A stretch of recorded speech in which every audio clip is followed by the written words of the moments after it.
Welcome to Blizzard Fire. We hope this video helps fire up your solution.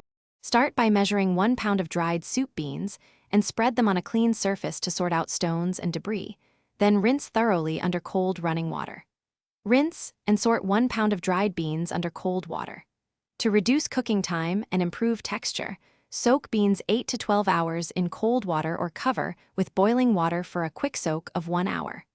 Add 1/2 teaspoon baking soda to soften beans if desired, but use sparingly to avoid soapy flavors. Transfer soaked and drained beans to the crock pot and add aromatics like 1 medium chopped onion, 2 cloves garlic, and an 8-ounce ham hock or 4 slices of bacon for flavor. Sauté aromatics first for deeper taste if desired.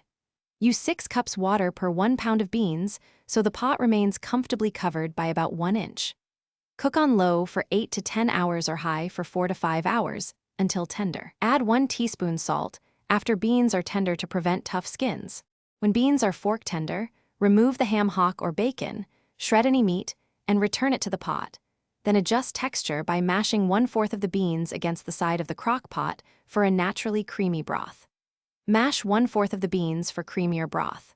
Brighten the final flavor by stirring in 2 tablespoons vinegar or lemon at the end and taste, then adjust with up to 1/2 teaspoon black pepper. Refrigerate leftovers up to 5 days or freeze up to 3 months. Thanks for watching. If you found this helpful, don't forget to like and subscribe.